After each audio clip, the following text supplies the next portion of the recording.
Hello, hello, hello, hello. Welcome back to Monday Night Moods.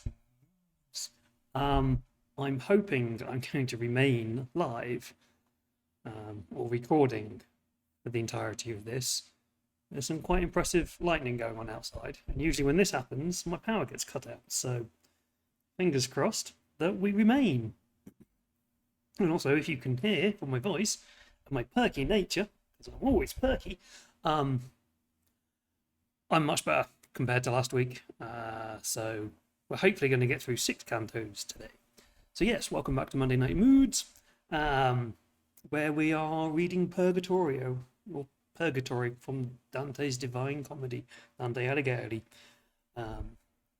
Hopefully going to get through this. We've got 30 cantos to do now. We did the first 3 last week. I'm going to do 6, 6, 6, 6, and 6. So we're going to do 5 episodes, I hope. Touch wood and all that. We'll see how it goes. And I think we should just dive straight into it. So, grab yourself a drink. Got a massive bottle of Coke. Because who doesn't need caffeine just before you go to bed? So grab yourself a drink, sit back, and enjoy the tales.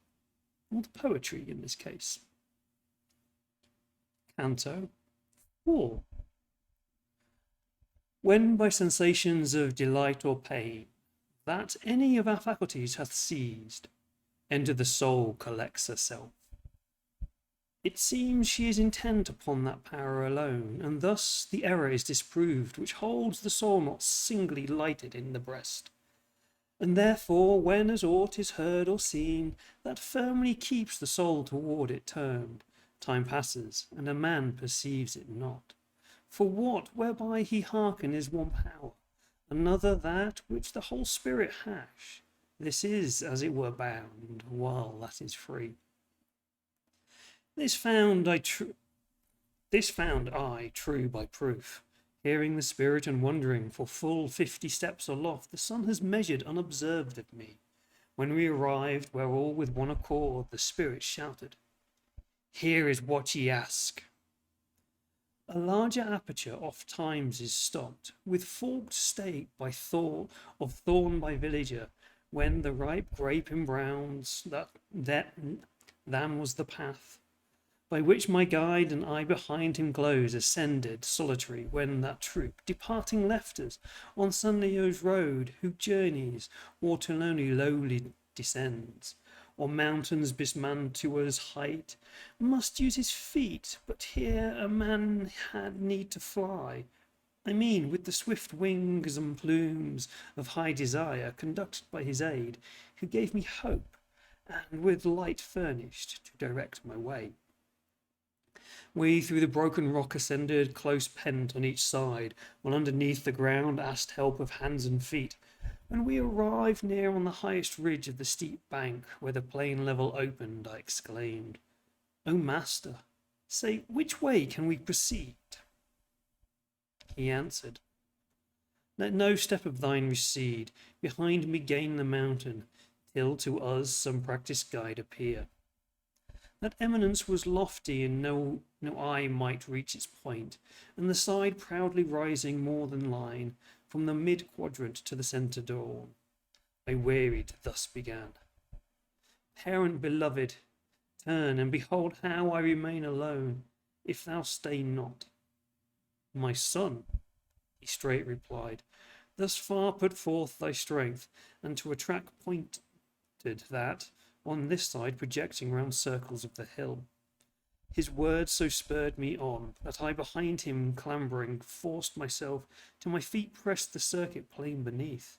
To east there, both together seated, turned we round to eastward, whence was our ascent, and oft many besides have the delight looked back. First on the nether shores I turned my eyes, then raised them to the sun, and wondering marked that from the left it smote us, soon perceived that poet sage now at the car of light. Amazed I stood, where twixt us and the north its course it entered, whence he thus to me where Leda's offspring now in company of that broad mirror that high up and low imparts his light beneath. Thou mightst behold the ruddy zodiac nearer to the bear's wheel, if its ancient course it not forsook. How that may be, if thou wouldst think, within pondering imagine Sion with this mount placed on the earth, so that to both be one horizon, and the two hemispheres apart, where lies the path that Phaeton ill knew to guide his erring chariot. Thou wilt see how of necessity by this on one he passes, while by that on the other side, if with clear view shine intellect attend. Of truth, kind teacher, I exclaim so clear, aught saw I never as I now discern, where seemed my ken to fail, that the mid-orb of the supernal motion, which in terms of art is called equator, and remains ever between the sun and winter. For the cause thou hast assigned from hence toward the north departs, when those who in the Hebrew land inhabit see it towards the warmer part. But if it please thee, I would gladly know how far we have to journey, for the hill mounts higher than this sight of mine can mount. Hi, Ben. He thus to me, such is the steep ascent, that it is ever difficult at first, but more a man proceeds, less evil grows. When pleasant it shall seem to thee, so much that upward going shall be easy to thee, as in a vessel to go down the tide. Then of this path thou wilt have reached the end. There hope to rest thee from thy toil no more, I answer, and thus far for certain know. As he his words had spoken, near to us a voice there sounded. Yet ye first perchance may to repose, you by constraint be led. At sound thereof each turned, and on the left a huge stone was beheld, of which nor I nor he before was aware. Thither we drew, find there were some, who in the shady place behind the rock were standing, as a man through idleness might stand. Among them one who seemed to me much wearied sat him down, with his arms did fold his knees about, holding his face between them downward bent. Sweet sir, I cried, behold that man who shows himself more idle than if laziness were sister to him. Straight he turned to us, and o'er the thigh lifting his face, observed, then he these accents spake. Up then proceed, thou valiant one, straight who it was I knew, nor could the pain I felt for want of breath still somewhat urged me, hinder my approach. And when I came to him, he scarce his head uplifted, saying, Well, hast thou discerned how far from the left the sun his chariot leads? His lazy acts and broken words my lips till after somewhat moved, when I began, Belaki, now for thee I grieve no more, but tell, why thou art seated upright there? Waitest thou escort to conduct thee hence? Or blame I only shine accustomed ways? And then he, my brother, of what use to mount when to suffering would not let me pass? The bird of God who at the portal sits? Behooves so long that heaven first bear me round, without its limits as in life it bore, because I too, the end repentant sighs, delayed. If prayer do not aid me first, that riseth up from heart which lives in grace, what other kind avails not heard in heaven? Before me now the poet up the mount ascend, cried, Haste thee, for see the sun has touched the point meridian, and the night now covers with her foot Morocco's shore. Canto 5. Don't know if you can hear the dogs outside, but they're going mental.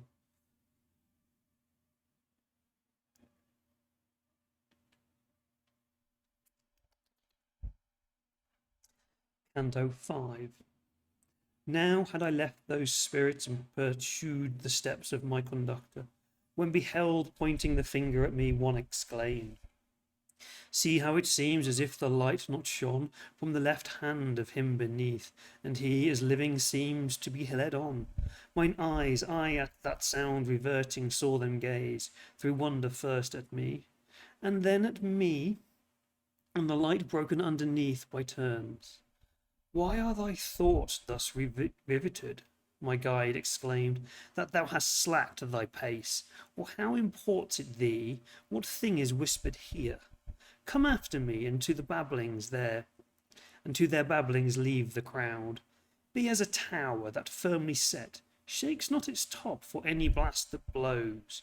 He, in whose bosom thought on thought shoots out, still of his aim is wide, in that the one sicklies, and wastes to naught the other's strength. What other could I answer save, I come? I said it somewhat with the colour tinged with oft-times pardon merrieth. For man, meanwhile, traverse along the hill there came, a little way before us, some who sang the misery in responsive strains. When they perceived that through my body I gave way not for the rays to pass their song, straight to a long and hoarse exclaimed they changed, and two of them, in guise of messengers, ran on to meet us, and inquiring asked, of your condition we would gladly learn.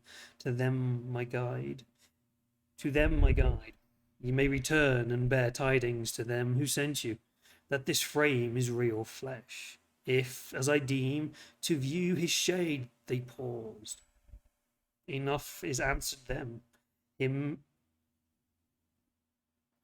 have I missed a line? No. His shade they paused, enough is answered them. Him let them honour, they may prize him well. Never saw I vapours with such speedy cut through the serene air at fall of night, nor august clouds athwart the setting sun, that upwards did these did not in shorter space return, and there arriving with the rest wheel back on us, as with those rain a troop. Many, exclaimed the bard, are these who throng around us, to petition thee they come. Go therefore on, and listen as thou goest. O Spirit, who goest on to blessedness with the same limbs that clad thee at thy birth. Shouting they came, a little rest thy step. Look, if thou any one amongst our tribe hast ever beheld the tidings of him there, thou mayest report. Ah, wherefore goest thou on? Ah, wherefore tarriest thou not? We all by violence died, and to our latest hour were sinners, but then warned by light from heaven, so that repenting and forgiving we did issue out of the life at peace with God, who with desire to see him fills our heart.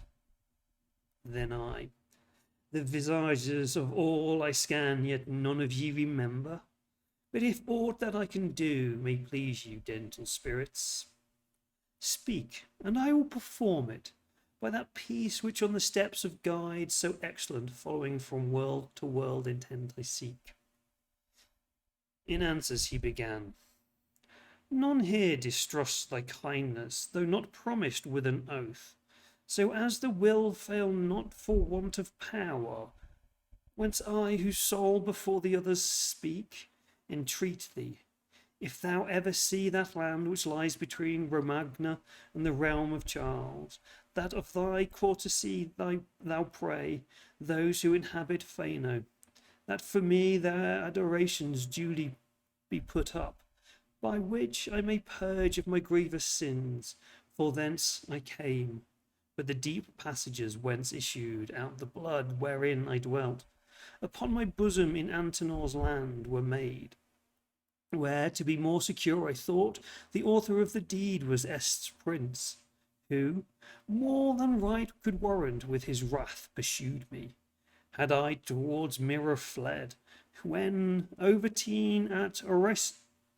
Oriaco, still might I have breathed, but to the marsh I sped, and in the mire and rushes tangled there, fell, and beheld my life-blood float the plain. Then said another, so may the wish that takes thee over the mountains be fulfilled, as thou shalt graciously give aid to mine. Of Montefeltro art the first, Buonconte the first, Giovanni, nor none else have care for me. Sorrowing with these I therefore go. I thus, for Campaldino's field, what force or chance drew thee, that ne'er thy sepulture was known? Oh, answered he, at Casentino's foot, a stream there courseth, named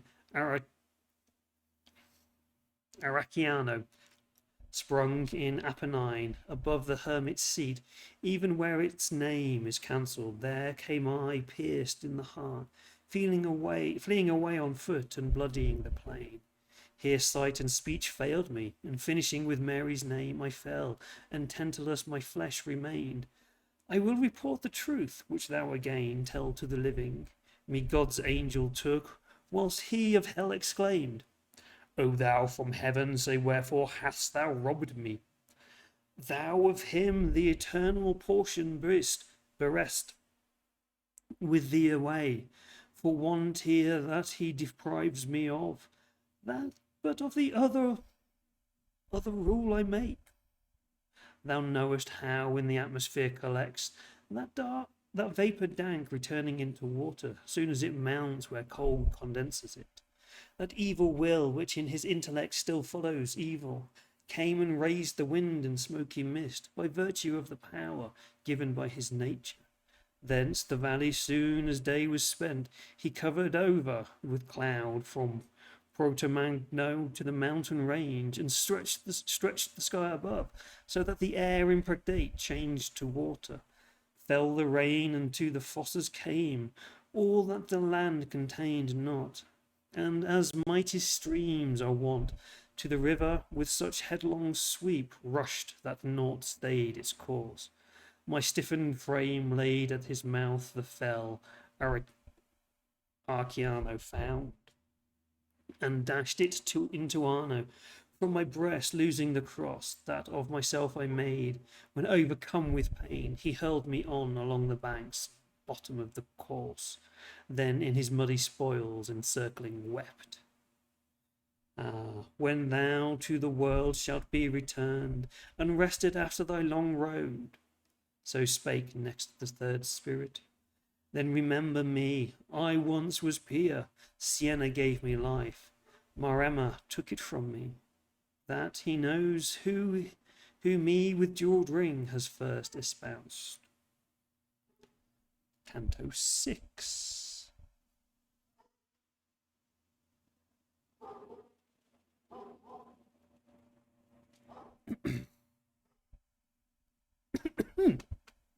Shouldn't drink fizzy drinks when I'm doing this, should I really?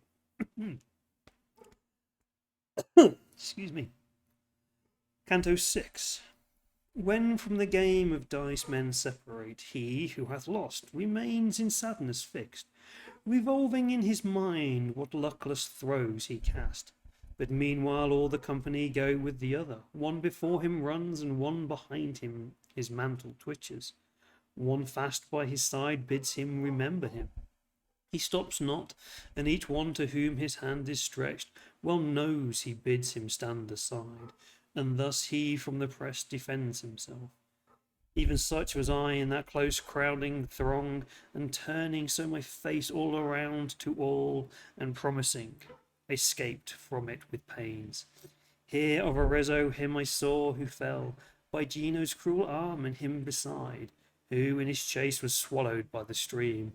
Here Frederick Novello, with his hands stretched forth, entreated, and of Pizza he, who put the good Marzucco to such proof of constancy. Count also I beheld, and from its frame a soul dismissed, for spite and envy as it said, but for no crime I speak of Peter de la Brosse, and here while she lives the lady of Brabant. Let her be away, lest for so false a deed she heard with worse than these. When I was freed from all those spirits who prayed for others, to hasten on their state of blessedness, straight I began.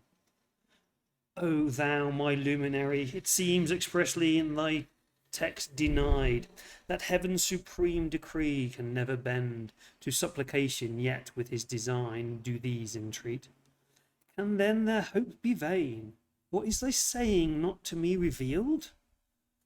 He thus to me, both what I write is plain, and these deceive not in their hope, if will thy mind consider that the sacred height of judgment doth not stoop, because love's flame in a short moment all fulfills, which he who sojourns here in rites should satisfy. Besides, when I this point concluded thus, by praying no defect could be supplied, because the prayer had none access to God.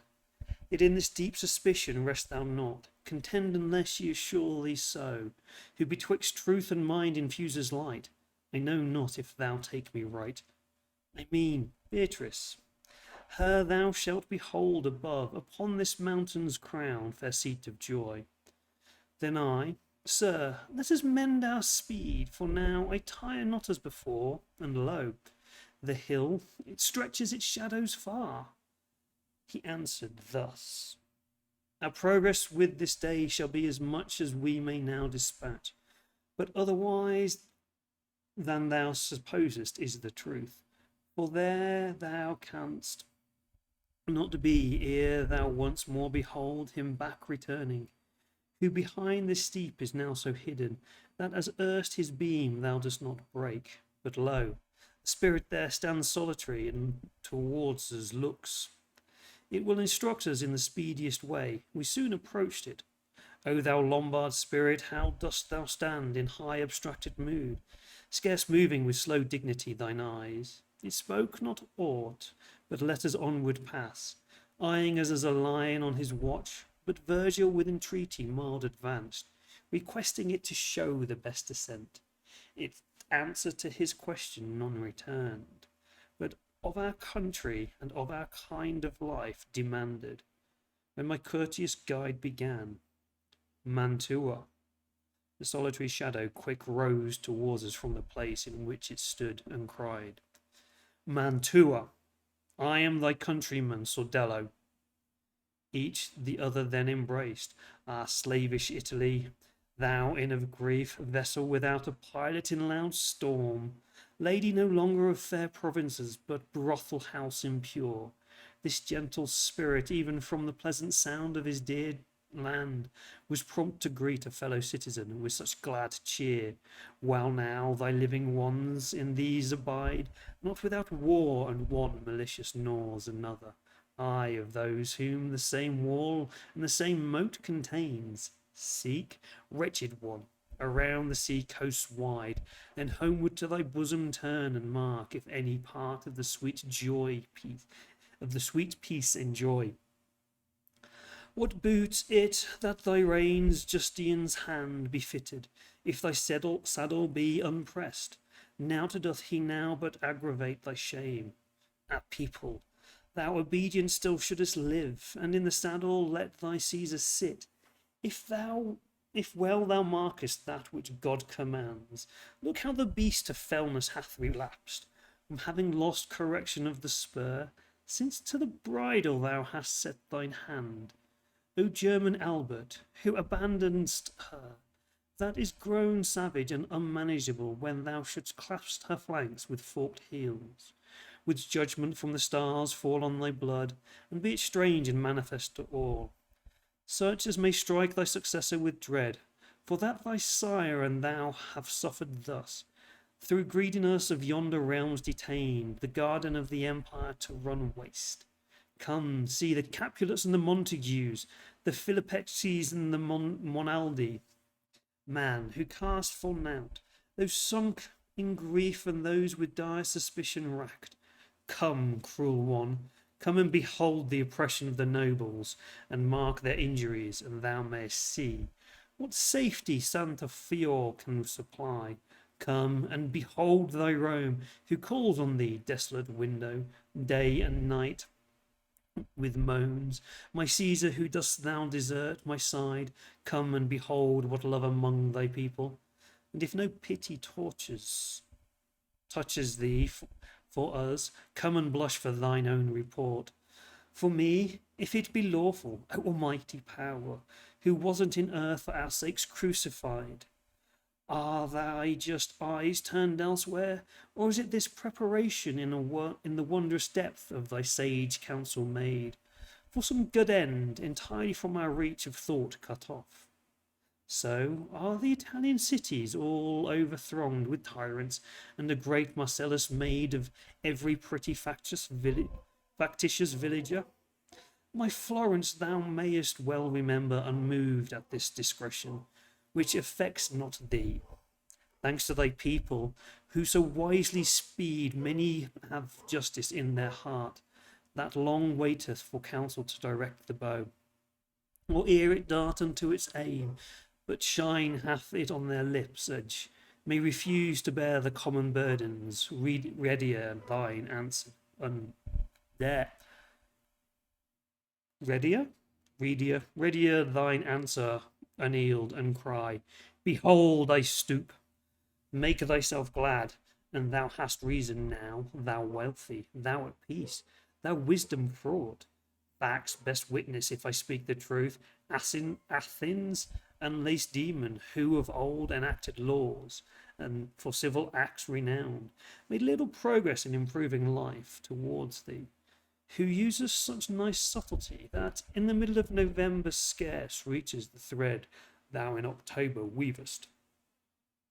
How many times within thy memory customs and laws and coins and offices have been by thee renewed, and people changed if thou rememberest well and canst see clear, thou wilt perceive thyself like a sick wretch, who finds no rest upon her down, but oft shifting her side, short respite seeks from pain. Canto 7.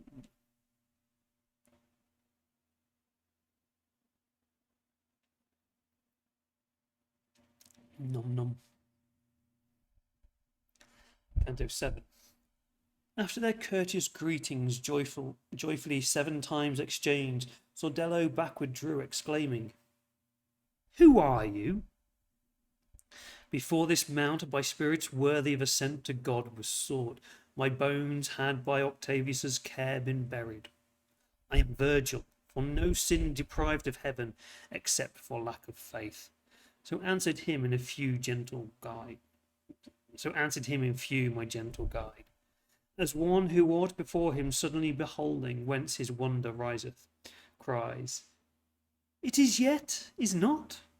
Wavering in belief, such he appeared, then downward bent his eyes, and drawing near with reverential step, caught him, where of mean estate might clasp his lord. Glory of Latium, he exclaimed, in whom our tongue is utmost power displayed, boast of my honoured birthplace, what desert of mine, what favour rather undeserved, shows thee to me?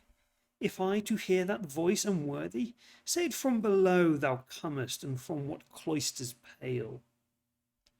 Through every orb of that sad region, he replied, thus far am I arrived by heavenly influence, led, and with such aid I come. This is a place there underneath, not made by torments sad, but by dun shades alone, where morning's voice sounds not of anguish sharp, but breathes in sighs. There I with little innocents abide, who by death's fangs were bitten ere exempt from human taint. There I with those abide, who the 3 holy virtues put not on, but understood the rest, and without blame followed them all. But if thou knowest and canst direct us, how we soonest may arrive where Purgatory's true beginning takes. He answered thus, we have no certain place assigned to us. Upwards I may go, or round, far as I can, I join thee for thy guide. But thou beholdest now how day declines, and upwards to proceed by night our power excels. Therefore it may be well to choose a place of pleasant sojourn. To the right some spirits sit apart retired. If thou consentest, I too these will lead thy steps, and thou wilt know them not without delight. How chances this? Was answered. Whoso wished to ascend by night, would he be thence debarred by other, or through his own weakness fail?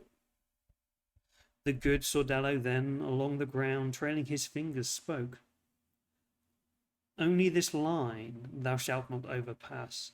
Soon as the sun hath disappeared, not that aught else impedes thy going upwards, save the shades of night. These with the want of power perplexed the will. With them thou happily mightest return beneath, or to and fro around the mountain side wander, while day is in the horizon shut. My master, straight as wondering at his speech, exclaimed, Then lead us quickly where thou sayest, that while we stay we may enjoy delight. A little space we were removed from thence, when I perceived the mountain hollowed out, even as large valleys hollowed out on earth. That way the escorting spirit cried, We go wherein a bosom of high bank recedes, and thou await renewal of the day. Betwixt the steep and plain a crooked path led us traverse into the ridge's side, where more than half the sloping edges expires, reflectant gold and silver thrice refined, and scarlet grain ceruse, Indian wood of lucid dye serene, fresh emeralds but newly broken by the herbs and flowers placed in the fair recess. In colour all had been surpassed, as great surpasses less, nor nature only there lavished her hues, but the sweetness of 1,000 smells, a rare and undistinguished fragrance made. Salve Regina on the grass and flowers, here chanting I beheld those spirits sit, who not beyond the valley could be seen. Before the westering sun sink to his bed, began the Mantuan, with our steps had turned, mid those desires not that I lead ye on, for from this eminence ye shall discern better the acts and visages of all, that in the nether vale among them mixed, he who sits high above the rest and seems to have neglected that he should have done, and to the others' songs moves not his lips, the Emperor Rudolph called, who might have healed the wounds whereof thy Italy hath died, so that by others she revives but slowly. He who with kindly visage comforts him, swayed in that country where the water springs, that Moldor's rivers from the Elbe and Elbe to the ocean, Ottokar his name, who in his swaddling cloths was of more worth than Winslaus's son, Winslaus his son, a bearded man pampered with rank luxuriousness and ease, and that one with his nose depressed, whose close in counsel seems with him of gentle look, flying expired with ring the lily's flower. Look there how he doth knock against his beast, the other ye behold, who for his cheek makes of one hand a couch. With frequent sighs there are the father and the father-in-law. Of Gallia's bane his vicious life they knew, and foul thence comes the grief that rends them thus. He so robust of limb who measures keeps, in long with him of feature prominent, with every virtue bore his girdle braced. And if that stripling who behind him sits, king after him had lived his virtue then, from vessel to like vessel had been poured, which may not the other heirs be said. By James and Frederick his realms are held, neither the better heritage obtains, rarely into the branches of the tree doth human worth mount up, and so ordains he who bestows it, that as his free gift it may be called. To Charles my words apply no less than to his brother in the song, which Pouilly and Provence now with grief confess, so much the plum degenerates from its seed, as more than Beatrice and Margaret Constanza still boast of her valorous spouse. Behold the king of simple life and plain, Harry of England, sitting there alone, he through his branches better issues spreads, that one who on the ground beneath the rest sits lowest, yet his gaze directs aloft, as William, that brave marquis for whose cause the deed of Alexandria and his war makes comfort, and the Canaves weep. Canto 8. What are we doing? I said 5. So we did 4, 5, 6, 7, 8. Okay, end of this one. I can count. I know how to do things. I don't know.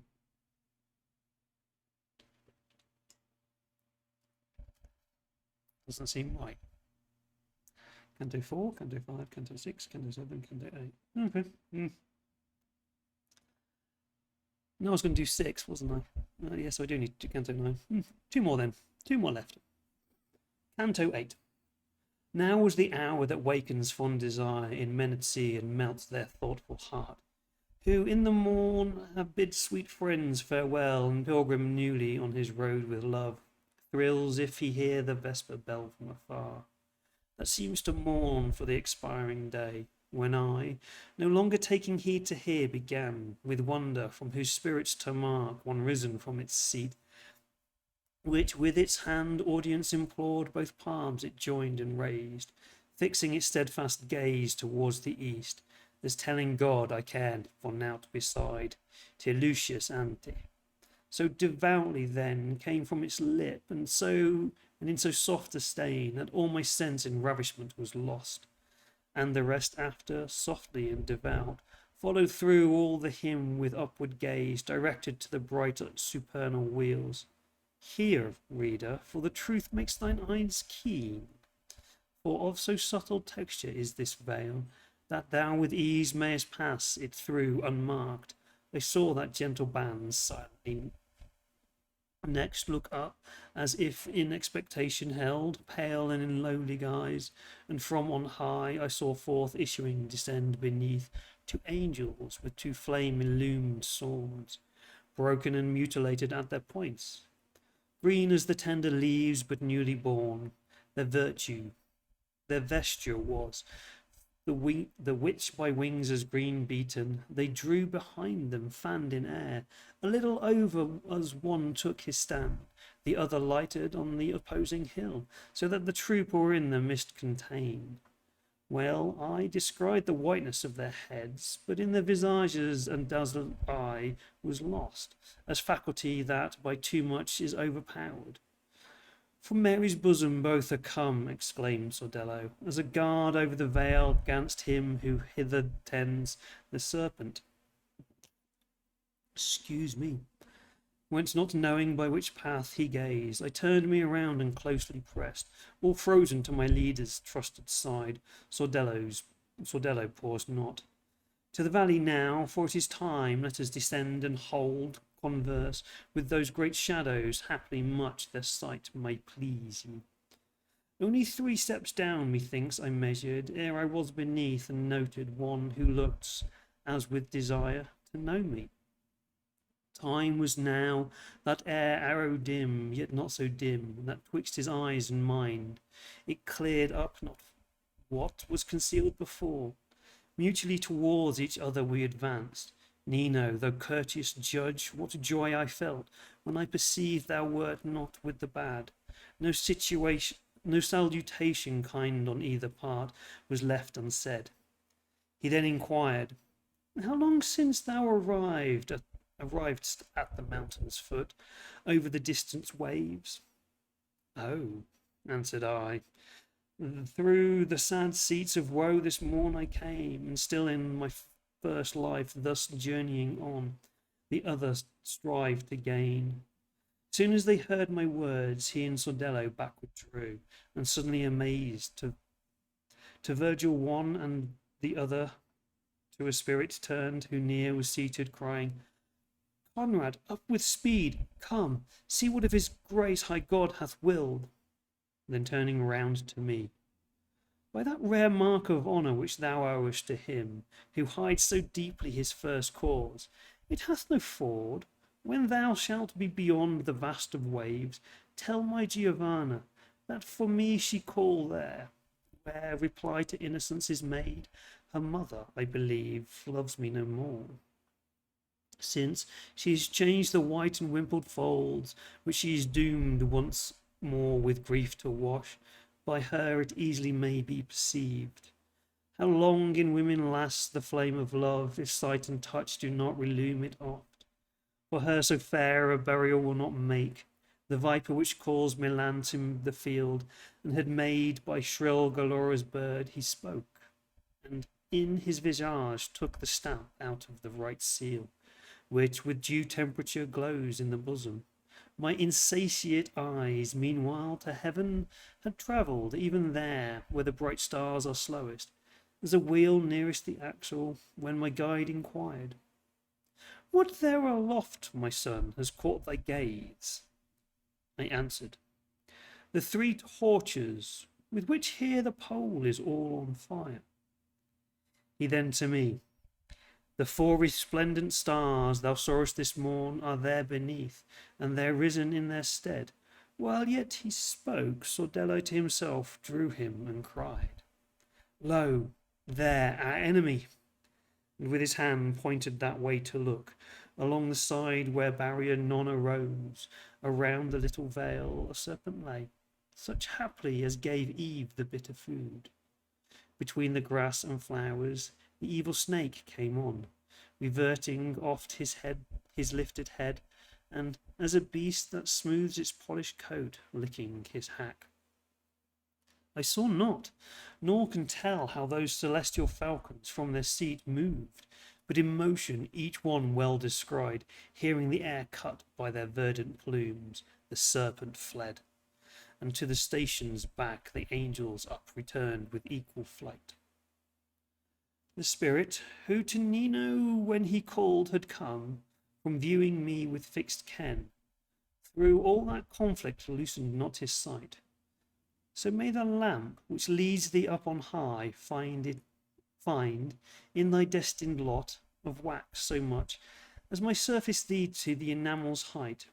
It thus began: "If any certain news of Valdimagra and the neighbour part thou knowest, tell me, who once was mighty there. They called me Conrad Malaspina, not that one, but from him I sprang. The love I bore my people is now here refined." "In your dominions," I answered, "narrow was I, but through all Europe where do those men dwell, to whom their glory is not manifest?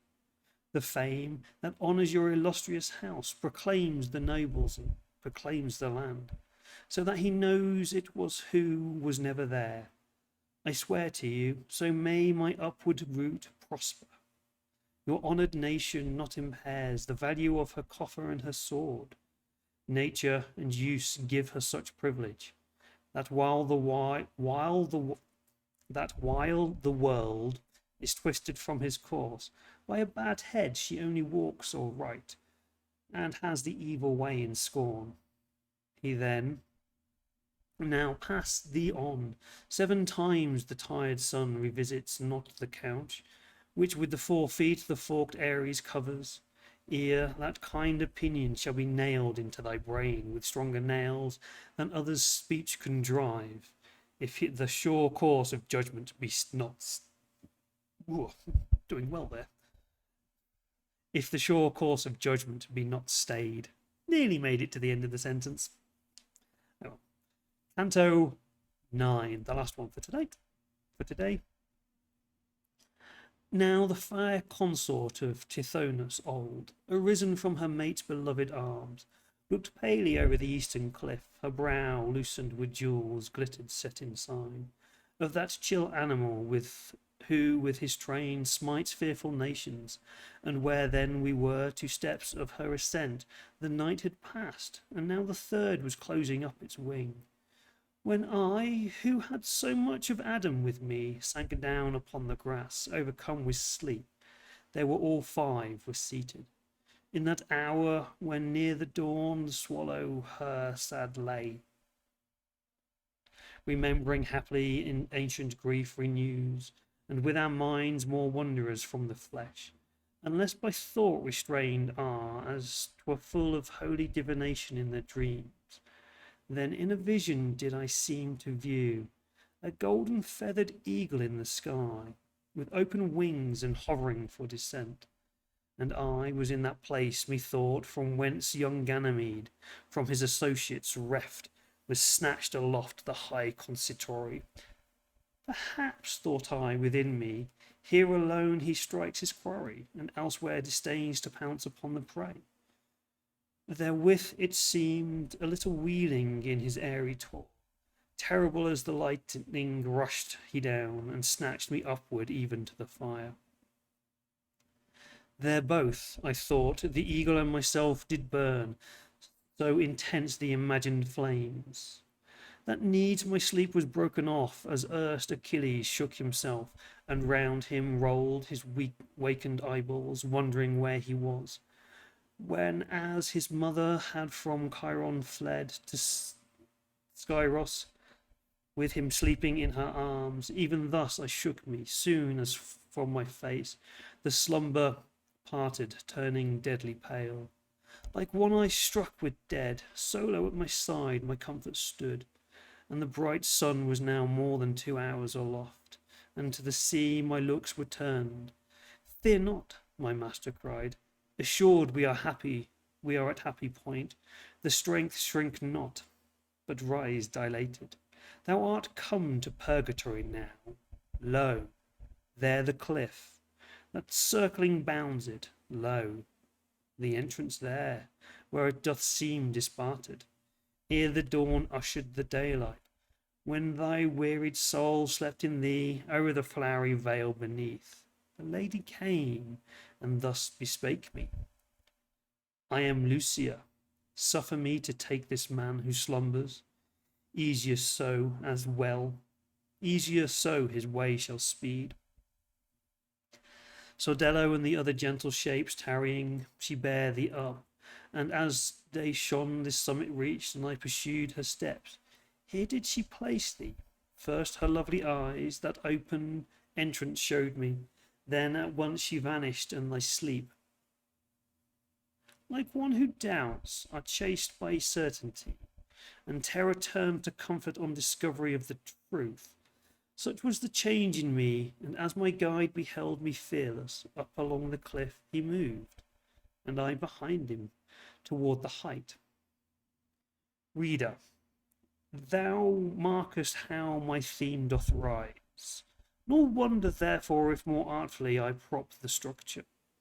Nearer now we drew, arrived whence in that part, where first a breach as of a wall appeared, I could descry a portal, and 3 steps behind, that led for inlet there, of different colours each, and one who watched, but spake not yet a word, as more and more mine eye did stretch its view. I marked him seated on the highest step, in visage as past my power to bear.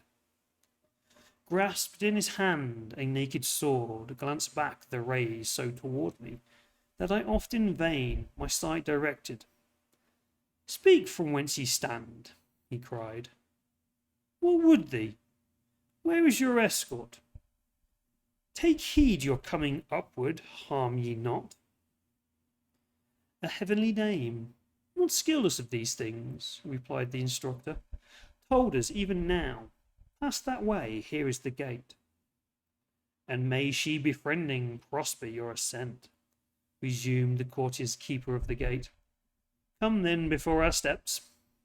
We straightway thither came. The lowest stair was marble, white, so smooth and polished, that therein my mirrored form distinct I saw. The next of hue more dark than sablest grain, a rough and stinged block, cracked lengthways and across. The third that lay massy above seemed porphyry, that flamed red as the lifeblood spouting from a vein. On this God's angels either foot sustain, upon the threshold seated which appeared a rock of diamond. Up the trinal steps my leader cheerily drew me. Ask, said he, with humble heart that he unbar the bolt. Piously at his holy feet devolved I cast me, praying him for pity's sake that he would open to me. But first fell thrice on the bosom prostrate, 7 times the latter, that denotes the inward stain, he on my forehead with blunted point of his drawn sword inscribed. And, look, he cried, when entered that thou washed these scars away. Ashes or earth turn dry out the ground, were of one colour with the robe he wore. From underneath that vestment forth he drew 2 keys of metal twain. The one was gold, its fellow silver, with the pallid first and the next burnished, and so he plied the gate as to content me well. Whenever one faileth of these, that in the keyhole straight it turn not, to this alley then expect access in vain. Such were the words he spoke. One is more precious, but the other needs skill and sagacity. A large share of each, ere it's good task to disengage the knot, be worthily informed. From Peter these I hold, of him instructed, that I err rather in opening than in keeping fast. So but the suppliant at my feet implore. Then of that hallowed gate he thrust the door, exclaiming, Enter! But this warning hear. He forth again departs who looks behind. As in the hinges of that sacred ward, the swivels turn, sonorous metal strong. Harsh was the grating, not so surly roared the Tarpeian, when, by force bereft of good Metellus, thenceforth from this loss to leanness doomed. Attentively I turned, listening the thunder that first issued forth, and, we praise thee, O God, methought I heard in a sense blended with sweet melody. The strains came over mine ears, even as the sound of choral voices in that solemn chant with organ mingle, and now high and clear, come swelling, now float indistinct away. And there we have it. We have entered Purgatory. We shall come back next week with the next 6 cantos. So I hope you enjoyed that. It's always good fun to read these. I do like it. This week's going to be pretty busy for me, I hope. And the weekend too. Tomorrow I'm going to hopefully write, I won't record, but write my next podcast episode, where we should be looking at some gods and goddesses of magic. Le sac magique. I'm not sure who yet. We'll discover that as I decide what I'm doing. Probably throw Hecate in there because we've got to start with them. But yeah, hopefully writing that tomorrow. And then at the weekend we have Vessencon. I've actually not talked about this because I keep forgetting. I seem like to have it like far in advance of when it's actually this weekend. So I hope I remember to actually turn up. I am on 3 panels for Vessencon. The first one is on Friday at some time. Can't remember when. I think it's 4 o'clock for me. And it's on the occult underbelly of Victorian times. So that should be fun. I get to talk about occult knowledge and all sorts of weird, funky stuff. Then the next 2 are on Sunday, the last 2. One is on building mysterious places. I'm actually moderating that one, and I think I'm going to make them build a mysterious place for it. And the other one is on keeping the atmosphere spooky or something. Something about atmosphere and the game. I can't remember. They're on Sundays, but sometime.